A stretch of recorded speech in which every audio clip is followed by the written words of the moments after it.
Right then guys, trying to be careful here because a lot of you guys probably like the IKEA units and the floating shelves, and they do look good if you can attach them to something solid. So we have two wonderful little shelves for these two kids so they could rest their iPad and their water bottle on it. You end up with raw plugs and you want to get them out. Don't put the screw in there and knock them under. But mostly my biggest concern is they don't bump their head, they don't hurt themselves, and if they were to knock it or bash it nicely, I would rather see this come off the wall than them get injured. So all this is just some ply. Put those two little screws in there, and I've deliberately tried to keep it to a minimal, and I've rounded everything, made it all nice and soft and smooth, so there's no danger with it, nothing pointy, nothing sharp. And yeah, long story short, we've got just under the bed, like one go in there and one go in there, I think. Just had a word with Mum. And then we have this shelf here, which again is to match that. And because of the rounds, I can't lip it. So this is just a standard sheet of ply. And then I've sanded the living daylights out of it to keep it as smooth and as nice as possible. And so I thought for once, I'll just try and lay everything out and say for this job at hand, this is all we need. Tape, pencil to mark, knife if we need to get into anything, some screws. That is just to fix to this. So these are little 4/16s. That's just to make sure we don't go through the 18mm ply. Look, it's 20mm screws, 25s, 30, 35, 40, 45. The only smaller screw they do is like a kitchen screw where you get on your plumb hinges, which are these 4/16s. And then it goes to like cabinet and joinery screws, sorry. Drill, impact driver. These are the key here. All you do is put them in with a posi, and then with a posi, screw the screw in. What makes them fantastic, these are, the thread with these is metal. So that's what makes these so good. We're going to put 4 equal brackets along this shelf. And I know you DIYs probably use a level, but I'm just going to use the laser. It's just handy. And that is it. Everything you see there, to the best of my knowledge, other than if I come up against something when trying to remove this next shelf in front of me, that is all we need to do a DIY project like this. So why are we changing for this shelf? I'll show you, because a lot of you guys probably like the IKEA units and the floating shelves, and they do look good if you can attach them to something solid. If you don't have something solid and you've got a common stud and plasterboard wall, you probably have something that looks like this in your house now. There is no strength to plasterboard. You have to make sure you hit a stud, and yeah, I don't know what to say, other than let's get it off.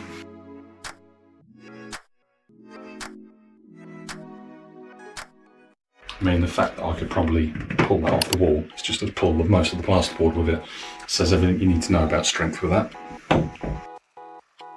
And that is no disrespect to whoever put this up, it's just the nature of the wall. Without changing your method of fixing, there is absolutely nothing anyone could have done.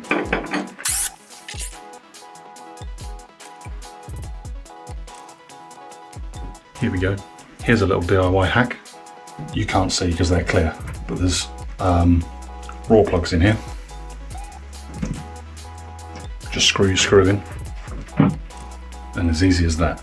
The fact that I can pull them out by hand and they do no damage explains to you how much friction and how much grip they have.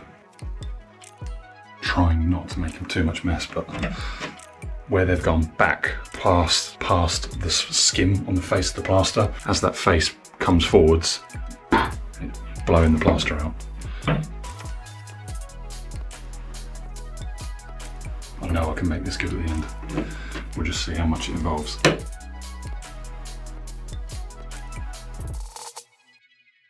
When it comes to this, I've got polyfiller 1 fill. If you can, all purpose, sorry, if you can, get the 1 fill. It's just currently today, they didn't stock that, so this is what I've got on the van and this is what we've got to use. So I just take a little amount, and is what I'm doing. So I'm pressing that into that hole.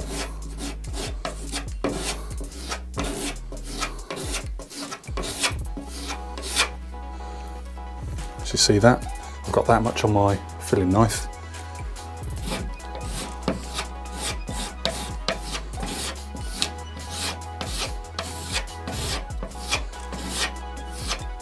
And by the time I'm done, there's nothing on my filling knife.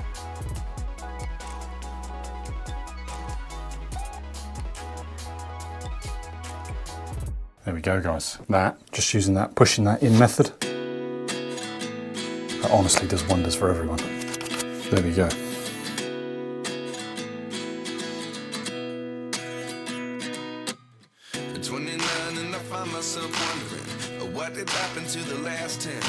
Right guys, so following up from that, there we have that one there. Now is what I wanted to show you is what I'm actually doing.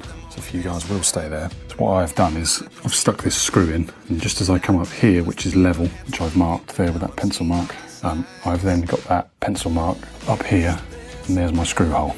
I'm now, sorry guys, I should have done this the other way around, but I'm now going to go and put this split in. Right, now that that's in, there we go. Not the strongest, but like I say, it's all rounded and it's smoothed.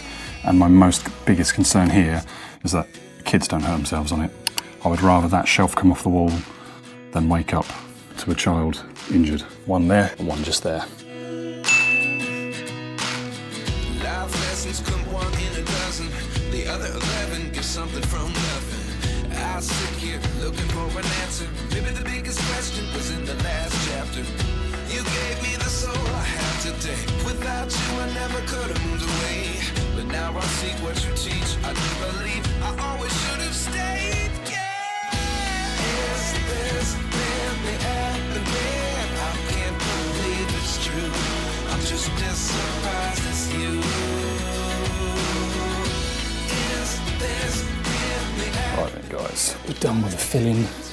We're done with removing plugs. Now all I need to do is look at this and think, right, that's going to be my top and that's going to be my bottom. So, or vice versa, it's no odds.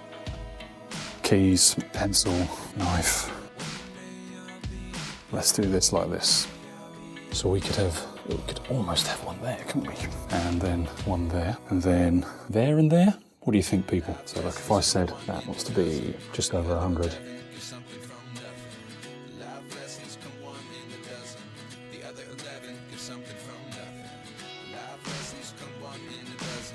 So these are the little 16mm screws. Yeah, that is literally 100mm to the centre.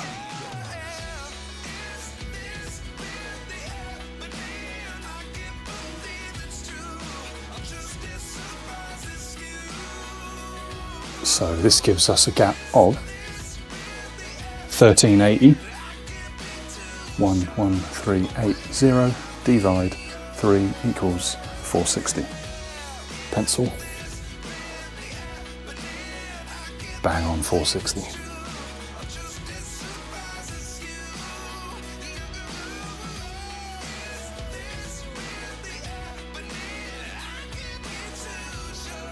Right then, let's try and put this shelf roughly now back in the same place.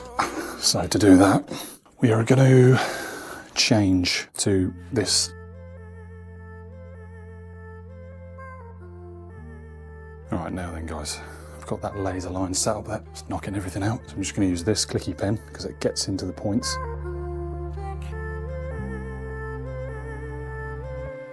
How many of these can we draw at once before we lose grip? Now the question is, how good? How much do I trust that? Because there's no adjusting on these. Let's go.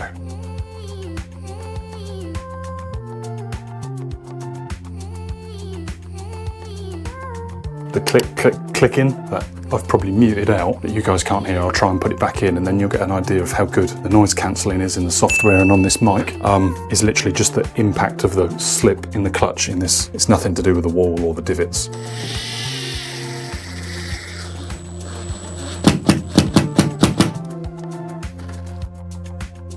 It's just me being very gentle in a very soft wall.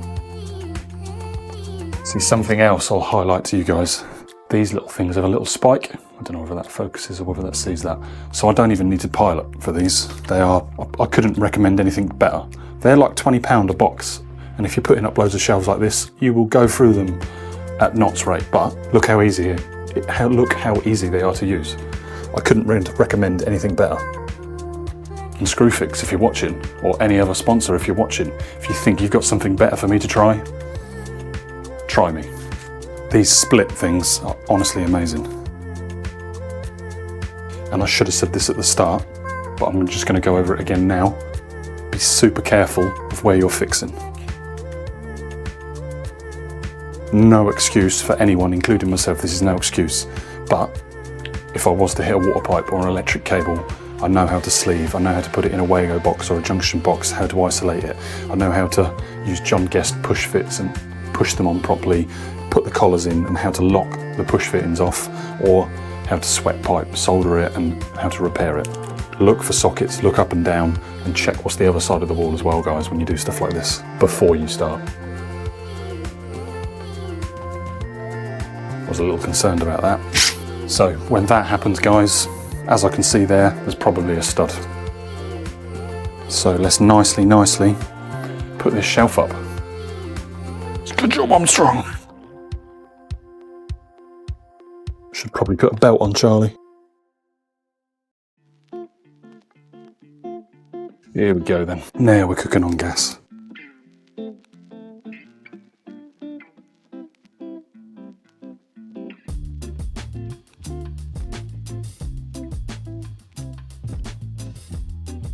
So, need to change screws, guys, to finish that last end, because I can't leave. I mean, that's got on there pretty well, but I can't leave that floating like that. We need to fix and secure that end. So for anyone wanting to know what I just used, split driver, whatever you want to call it, they're amazing. Find them at Screwfix, 20, 25 pound. These are just 35mm ones. You don't, 30mm ones I think, 32mm. You don't need big 35s.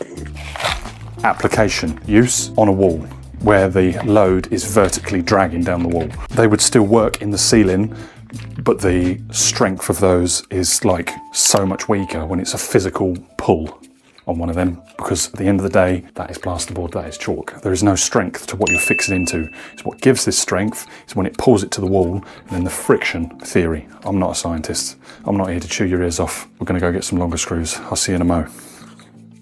Right then guys, we're back. We have picked some 470s. Might be a bit long, but we don't want this to go anywhere, so.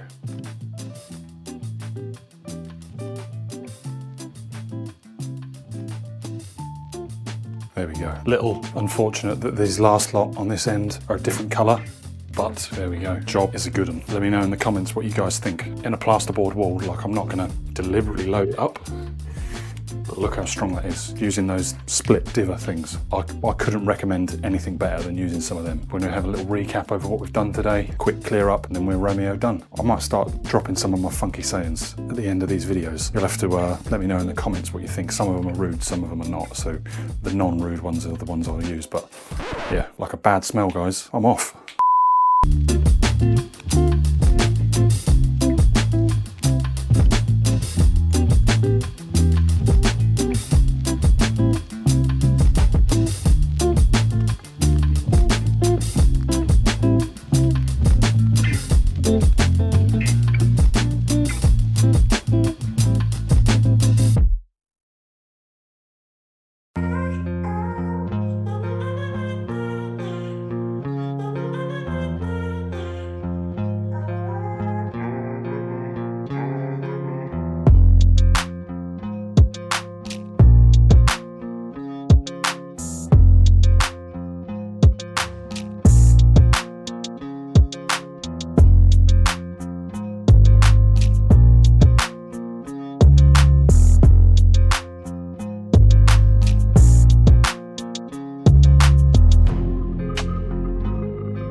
Let's go.